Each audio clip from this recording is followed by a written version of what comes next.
Dikit-dikit yang salah Jokowi. Coba sekali-sekali nyalain Pak Prabowo. Saya dibilang apa itu? Presiden boneka, saya dikendalikan oleh Pak Jokowi. Ya. Seolah Pak Jokowi tiap malam telepon saya. Saya katakan itu tidak benar. Bahwa kita konsultasi, iya, itu seorang pemimpin yang bijak, yang konsultasi, minta pendapat, minta saran. Beliau 10 tahun berkuasa. Saya menghadap beliau, nggak ada masalah. Saya menghadap Pak SBY, tidak ada masalah. Saya menghadap Ibu Mega, tidak ada masalah. Kalau bisa menghadap Gus Dur, nggak bisa.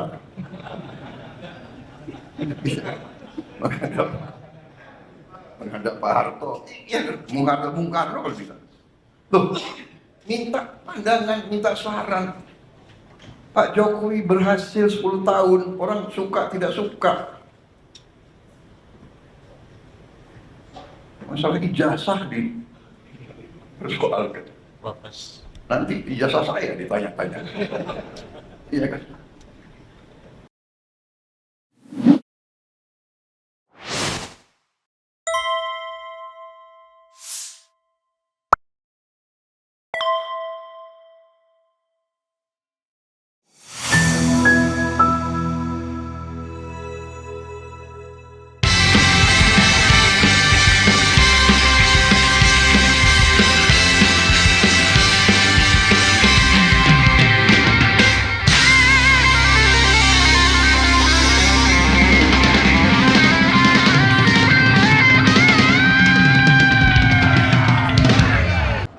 Prabowo ya dikatakan sebagai Jokowi tetap anggap Prabowo boneka, menarik ini ya, oleh Edi Mulyadi, wartawan senior. Coba kita bacakan apa yang dia tulis dan nanti kita akan bahas juga ya. By the way, kepala saya agak sakit sedikit, nggak apa-apa ya. Cawe-cawe Jokowi terhadap pemerintahan Prabowo makin terang benderang. Alih-alih legowo lengser dari kursi presiden, Jokowi justru terus berupaya mendikte. Terbaru, pada 19 September 2025, dia memerintahkan seluruh relawannya mendukung pasangan Prabowo Gibran 2 periode. Instruksi itu jelas dan pasti bukan dukungan tulus. Si manusia merdeka Muhammad Said Didu menilai ini tantangan terbuka Jokowi kepada rakyat Indonesia. Jokowi ingin memperlihatkan bahwa dirinya masih berkuasa, masih bisa mengatur arah politik negeri, bahkan masih mampu menentukan masa depan Presiden Prabowo. Pertanyaannya, kenapa Jokowi begitu ngotot? Apa yang membuat dia tidak bisa diam? Panik. Jawabannya sederhana, panik. Ya, Jokowi dan keluarganya kini sedang panik karena terpojok. Tuntutan rakyat untuk mengadili Jokowi atas segala kebijakan selama 10 tahun kekuasaan semakin gencar. Mulai dari karpet merah bagi oligarki, penyerahan sumber daya alam ke asing, utang menumpuk hingga pengebirian demokrasi. Bukan hanya itu, gelombang desakan pemakzulan terhadap Gibran juga terus menguat. Posisi Gibran sebagai wakil presiden memang penuh cacat hukum sejak awal. Itu masih ditambah dengan riwayat pendidikan yang kusut dan ruwet. Ijazah SMA-nya tidak jelas. Lebih parah ketimbang bapaknya yang sudah parah. Jika tuntutan ini berhasil, maka Jokowi dan keluarganya ikut terseret. Reputasi dalam kurung maksudnya kalau dia merasa punya reputasi, jaringan bisa runtuh seketika. Yang paling mereka takutkan bahkan perlindungan politik langsung buyar. Karena itu wajar jika Jokowi panik. Dia butuh memastikan anaknya tetap menempel pada Prabowo. Jaminan itu bahkan sampai 2029. Paket Prabowo Gibran 2 periode adalah jaring pengaman terakhir dinasti Jokowi. Ancaman terselubung. Pegiat media sosial Lira, Nas Lira, menilai pernyataan Jokowi sejatinya warning terselubung bagi Prabowo. Pesannya clear, kalau mau aman jalankan skenario yang saya tentukan, kalau tidak Jokowi siap mengguncang politik. Ini bukan pertama kali. Pada 6 Juni 2025 silam Jokowi sudah menegaskan bahwa pemilihan presiden adalah satu paket. Ancaman dalam tanda kutip ya, disampaikan saat wacana pemakzulan Wapres Gibran makin kencang. Artinya jika Gibran jatuh, Prabowo juga harus ikut jatuh. Inilah cara Jokowi menekan sekaligus menunjukkan bahwa dia masih merasa berkuasa. Hebat nih presiden. Kalau tuntutan rakyat makin besar dan berhasil, Jokowi serta keluarganya akan menghadapi masa sulit. Bukan tidak mungkin proses hukum menanti. Semua dosa politik dan kebijakan yang menyengsarakan rakyat bisa diseret ke meja hijau. Inilah sebabnya Jokowi berusaha keras memastikan Gibran tetap di lingkaran kekuasaan. Selama anaknya aman, Jokowi merasa punya tameng. Selama paket Prabowo Gibran berjalan, dia merasa masih bisa bernapas lega. Jangan lupa pada 2021 lalu, lembaga internasional OCCRP bahkan menobatkan Jokowi sebagai finalis koruptor dunia. Label memalukan ini bukan main-main dan bisa jadi ancaman serius jika proses hukum kelak dibuka. Tapi rakyat tidak boleh terkecoh. Dinasti politik ini hanya akan memperpanjang penderitaan bangsa. Kita harus mengingatkan negeri ini bukan warisan keluarga Jokowi, bukan pula arena percobaan politik dinasti. Pada titik ini, publik menilai Prabowo pun sedang dipaksa berada dalam posisi sulit. Dia sudah menyatakan soal 2 periode adalah urusan dirinya dan Tuhan, bukan urusan pihak lain, termasuk tentu saja Jokowi. Itu sinyal bahwa Prabowo tidak mau dijadikan boneka. Kita harus dukung untuk sikap ini. Prabowo sedang menghadapi tekanan luar biasa dari dinasti politik yang tidak mau mati. Rakyat mesti berdiri di belakang Prabowo untuk menolak segala bentuk intervensi Jokowi. Sejarah harus mencatat Prabowo bukan sekedar perpanjangan tangan Jokowi. Dia harusnya adalah pemimpin yang berdaulat, punya jalannya sendiri. Itulah sebabnya dukungan rakyat sangat penting agar dia bisa melepaskan diri dari belitan cawe-cawe yang kotor. Cawe-cawe Jokowi bukan lagi sekedar intervensi, tapi upaya mempertahankan dinasti dari ancaman runtuhnya legitimasi.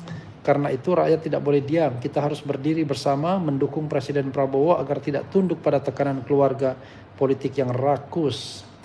Indonesia terlalu besar untuk digerakkan oleh satu orang, apalagi jika orang itu adalah Jokowi. Terlalu agung untuk dijadikan sandera oleh satu keluarga. Sudah saatnya kita hentikan politik dinasti demi menyelamatkan bangsa ini. Kita lawan Jokowi. Yogyakarta 21 September 2025, rupanya di Yogyakarta. Ya, saudara sekalian, memang selalu menjadi, pertama saya ingin mengungkapkan kekaguman dengan Jokowi dulu ya. Kagumnya apa? Kagumnya adalah setelah hampir 1 tahun lengser ya, tidak lagi menjadi presiden, kok dia tetap menjadi pusat kritik, tetap menjadi pusat pergunjingan, pusat kemarahan, pusat kejengkelan dan lain sebagainya. Bukan Prabowo Subianto ya. Jadi kalau saya melihat ya, sebenarnya rakyat atau pengamat lah yang lebih tepatnya jengkel juga sama Prabowo Subianto sesungguhnya. Kok menghadapi Jokowi saja tidak bisa. Cuma sepertinya kemarahan terhadap Prabowo itu tertunda karena masih ada Jokowi. Pengamat rakyat berharap dulu Jokowi dan Prabowo pisah. Clear, karena bagi pengamat ya, bagi sebagian orang, tidak semuanya tentunya, negara ini benar baru bisa berhasil seandainya Prabowo lepas dulu dari cengkeraman Jokowi. Prabowo memilih kabinetnya dengan kemauannya sendiri, bukan didikte oleh Jokowi atau geng Solo. Kita melihat misalnya, kita sudah senang Erick Thohir diberhentikan sebagai Menteri BUMN. Ternyata dikasih jabatan juga sebagai Menteri Olahraga. Hasan Nasbi sudah diberhentikan sebagai PCO, Kepala PCO, Presidential Communication Office. Ternyata dikasih jabatan yang lebih empuk sebagai Komisaris Pertamina. Yang kalau tantiemnya tidak dihapus bisa 40 miliar per tahun itu ya. Tapi untungnya tantiem sudah dihapus. Tetapi kita tidak tahu fasilitas apa lagi yang akan didapatkan. Yang jelas pendapatannya atau gajinya akan lebih besar dibandingkan sebagai kepala PCO gitu ya. Tanpa kerja yang lebih keras, tanpa harus nongkrong tiap hari di Pertamina begitu ya. Bisa menjadi pendukung politik di belakang layar terus-menerus karena tetap mendapatkan jabatan. Yang betul-betul ditendang ya cuma Budi Aris Setiadi, tapi kita tidak tahu nanti. Kemudian Abdul Qadir Karding, tetapi dia tidak mewakili PKB, tetapi dianggap mewakili Jokowi juga. Lalu yang paling penting Budi Gunawan yang dia bisa ada di dua kaki Jokowi dan kaki Megawati. Jadi sebenarnya ada dua kemungkinan ya. Kalau saya lihat ada dua kemungkinan untuk melihat ini semua. Jadi pejabat yang diberhentikan dan tidak lagi mendapatkan jabatan bisa jadi karena yang bersangkutan tidak menunjukkan loyalitas kepada Prabowo Subianto. Makanya diberhentikan karena loyalitasnya kepada Jokowi. Yang diberhentikan tetapi masih mendapatkan jabatan. Pertama, Prabowo ingin menghukum yang bersangkutan atau ingin menjauhkan yang bersangkutan dari penguasaan politik dia karena dia membutuhkan penguasaan BUMN misalnya. Dia membutuhkan penguasaan PCO misalnya, tetapi orang tersebut sesungguhnya sudah loyal.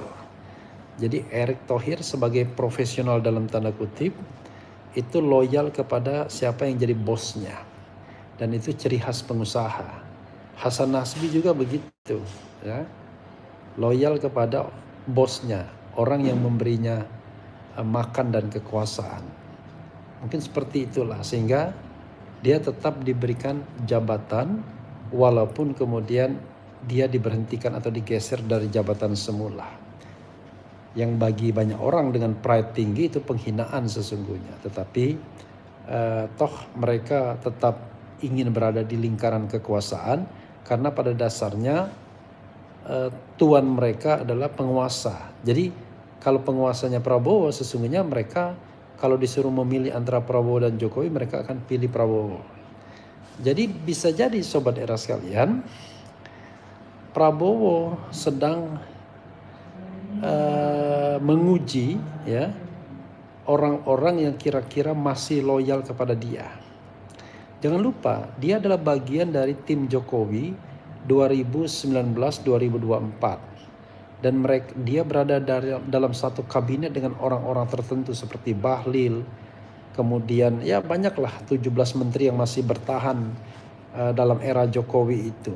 Itu adalah orang-orang yang berada dalam satu perahu dengan Prabowo Subianto dalam kabinet Jokowi. Jadi bisa jadi chemistry sudah terjalin seperti misalnya terhadap Erlangga Hartarto misalnya. Ketika Erlangga lengserkan dengan ancaman 11 sprindik dan kemudian mereka datang ke IKN duduk, ada drama Bahlil ngambil kursi ya kan, dan kemudian ada disindir bahwa dia suka ngambil kursi. Pada waktu itu konon Prabowo menggenggam tangan Erlangga Hartarto dengan mengatakan, sorry sir, I cannot help you. Dia bilang, dia minta maaf karena dia tidak bisa membantu karena pada waktu itu dia juga anak buahnya Jokowi. Jadi kalau kita pakai perspektif yang optimistik, sesungguhnya Prabowo Subianto justru menunjukkan who is the boss, siapa bosnya sekarang. Jadi mereka-mereka yang dipertahankan itu adalah mereka-mereka yang masih menunjukkan loyalitas. Karena kalau misalnya Prabowo takut sama Jokowi, saya pakai bahasa apa adanya ya, maka Prabowo tidak akan memecat orang-orang seperti Budi Ari yang memang loyalitas sama Jokowinya nggak ketulungan. Tetapi toh dipecat juga, tidak menggeser Erick Thohir yang sebenarnya juga menjadi apa istilahnya, menjadi menteri yang barangkali bisa dieksploitasi karena menguasai BUMN misalnya. Walaupun Erik lucu juga karena dia menjalankan agenda pribadi selama menjadi menteri BUMN, tetapi dibiarkan juga oleh Jokowi. Pada waktu itu kan dia berpikir bahwa dia siapkan beberapa orang. Nah, Erick Thohir salah satunya disiapkan, ternyata tidak cukup juga yang namanya elektabilitasnya, sehingga dia tidak memajukan Erick Thohir tetapi mendukung Prabowo Subianto dan kemudian menyorongkan anaknya. Karena berat bagi Prabowo Subianto, bagi Jokowi kalau seandainya Erick Thohir yang dia majukan, karena elektabilitasnya terlalu rendah. Karena walaupun dia menguasai state aparatus seperti polisi dan tentara, tetapi dia tetap membutuhkan calon yang populer, bukan calon dengan elektabilitas yang sangat rendah. Nah, Prabowo elektabilitasnya tidak rendah, ya. Oke, karena itu saya menganggap justru kondisi ini terbalik, ya. Saya setuju dengan apa yang dikatakan oleh Jokowi, oleh Edi Mulyadi, bukan Jokowi, bahwa sesungguhnya Jokowi panik terhadap dua kasus ini.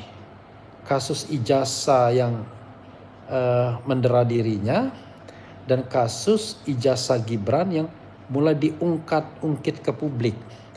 Dia ingin terus memeluk Prabowo Subianto dengan alasan kemudian mengerahkan relawannya. Coba buat apa ada relawan mantan presiden? Kan lucu jadinya. Padahal dia tidak bisa lagi menjadi presiden karena sudah 2 periode. Kok ada relawan mantan presiden? Ada relawan Jokowi. For what?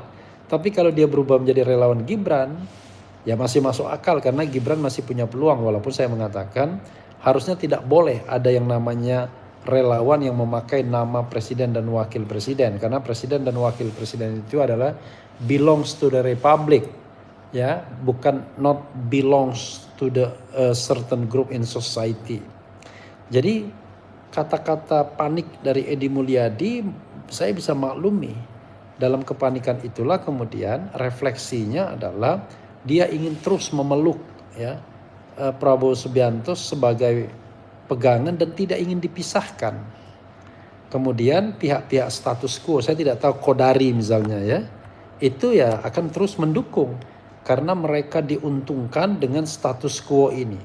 Andai Prabowo Gibran tetap bersatu, mereka berpikir mereka akan tetap berada di barisan penguasa dan hidup tentu enak gitu, ya, dan kemudian menikmati kekuasaan. Mereka berharap bisa menikmati kekuasaan itu selama 20 tahun. 10 tahun masa Prabowo Subianto dan 10 tahun masa Gibran ketika nanti akan jadi presiden, dengan harapan bahwa Gibran sudah menjadi tokoh yang lain setelah 10 tahun menjadi wakil presiden. Itu yang pernah diharapkan oleh Kodari dan Denny JA kalau tidak salah ketika bicara tentang koalisi permanen 20 tahun itu. Karena sekarang mereka menjadi bagian dari pemerintahan, sedang menikmati kue kekuasaan, dan biasanya orang yang menikmati kue kekuasaan tidak lagi berpikir kritis. Berpikirnya adalah bagaimana kekuasaan tersebut terus berlangsung dengan formatnya seperti itu. Kecuali nanti kalau mereka ditendang oleh kekuasaan atau pembagian kekuasaan membuat mereka tidak puas. Sebagai contoh Denny JA, saya tidak tahu apakah dia puas atau tidak. Saudara sekalian, menjelang zuhur di sini, ya, alhamdulillah, walaupun ini rumah sakit rupanya ada masjidnya juga, ya, tetapi intinya adalah klaim bahwa Jokowi panik benar juga, karena hampir pasti kalau pakai pendapat Roy Suryo, ijazah Jokowi, baik Jokowi maupun Gibran bermasalah. Dan kalau Jokowi bermasalah, itu akan memudarkan legitimasi dan networkingnya langsung buyar. Kalau Gibran bermasalah dan kemudian sempat diinvestigasi dan kemudian diangketkan, bisa jadi kemudian ada impeachment atau pemakzulan terhadap Gibran Rakabuming Raka. Sekali lagi, perintah untuk mendukung Prabowo Gibran adalah perintah karena kepanikan di satu sisi, dan hal yang sebenarnya tidak seharusnya dikeluarkan oleh seorang mantan presiden, apalagi itu menyangkut anaknya sendiri. Harusnya dia membiarkan Prabowo dan Gibran bekerja tanpa berpikir bahwa harus didukung sampai 2 periode dan lain sebagainya. Ini bro, baru kerja 1 bulan dan kita belum tahu apakah berhasil atau tidak pemerintahan Prabowo Gibran ini. Biarkan rakyat nanti menilai pada akhir masa pemerintahan Prabowo apakah he is the real president, apakah he is only a puppet. Begitu saudara sekalian ya, mudah-mudahan bermanfaat. Wassalamualaikum warahmatullahi wabarakatuh. Keren cadas.